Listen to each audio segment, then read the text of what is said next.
Salut les chouchous, salut les loups. Aujourd'hui une vidéo pour vous parler de l'initiative Stop Killing Games, ou comme on dit en Belgique, stop à la destruction des jeux vidéo. Votre youtubeur favori vous en a déjà sûrement parlé, peut-être principalement des dramas qui entourent le sujet, mais on va pas en parler car on fait pas de slop sur cette chaîne. This shit sucks. Eat my entire ass. Pour ceux qui ont loupé le train, l'initiative Stop Killing Games, c'est de faire en sorte que les éditeurs de jeux vidéo préparent un plan de fin de vie durant le cycle de développement des jeux. En gros, s'assurer que les jeux restent jouables, ou que les outils sont donnés aux joueurs pour maintenir le jeu après son développement. Ce qui a vraiment lancé cette initiative, c'est la mort de The Crew, un jeu de voiture principalement orienté multijoueur, mais avec une partie solo, une histoire, des cinématiques, une map en open world, etc.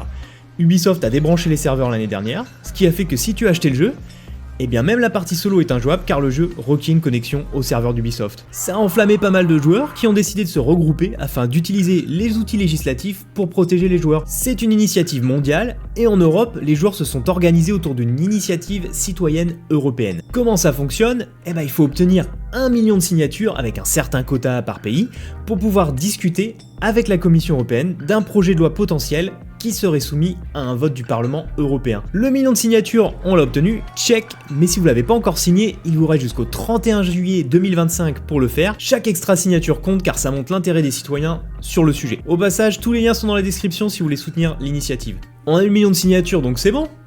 Non, c'est là que commence la bataille parce que maintenant il faut convaincre la commission responsable de soumettre un projet de loi au Parlement européen. Obtenir les signatures, tout ce que ça t'apporte, c'est d'avoir une consultation. C'est pas pour ça que la commission va forcément décider qu'une loi va être soumise au Parlement européen.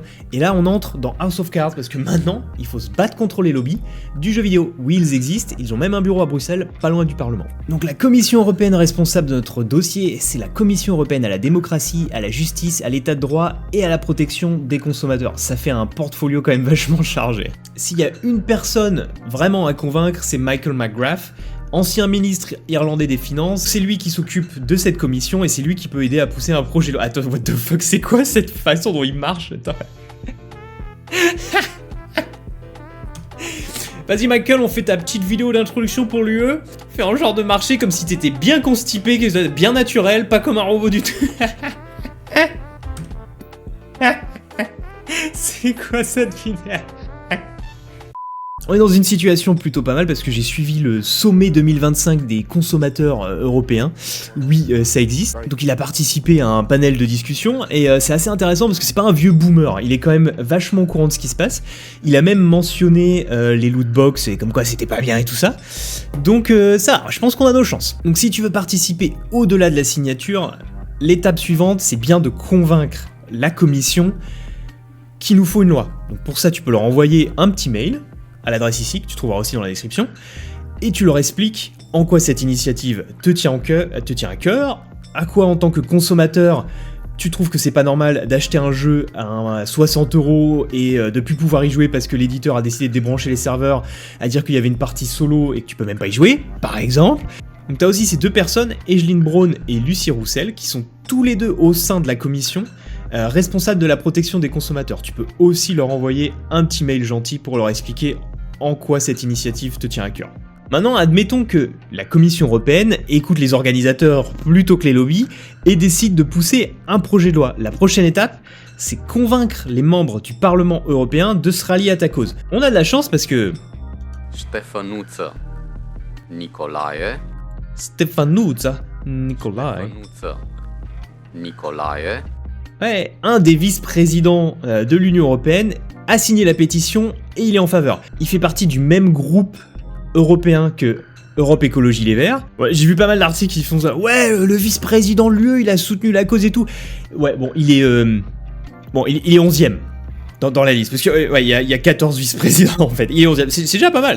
Mais disons qu'il y a quand même 10 personnes qui doivent, avant qu'ils prennent la place d'Ursula von der Leyen. Ce que tu peux déjà faire si t'es vachement motivé, c'est déjà envoyer un message aux membres français du Parlement européen. Donc t'as la liste qui est disponible, je te mets le lien dans la description, ils sont tous là. Je pense que ça sert pas à grand chose de tous les contacter, ce que tu peux faire c'est regarder certains groupes politiques qui sont un peu plus enclins à voter. Par exemple t'as les Verts, on pense déjà, vu qu'un des membres de l'Alliance Europe Écologie, de l'Alliance dont fait partie Europe Écologie Les Verts a déjà signé la signature et chaud, je pense que les Verts c'est bon. Je te dirais vise centre-gauche. Normalement, tu pourrais dire l'extrême droite, ils sont en faveur des petits gens, les consommateurs, on va les protéger, mais bon, je crois pas. Après, il y en a certains comme Non, non, non, non, non, non, non. Oui. Qui ont un taux de présence assez faible au Parlement européen, bah oui, parce que quand tu vends des bouquins, t'as pas le temps d'être dans l'hémicycle, hein. Donc voilà, il y a personne qui, je pense, ça vaut pas trop le coup de contacter. Genre les chrétiens démocrates, par exemple, je suis pas sûr, mais bon, essaye.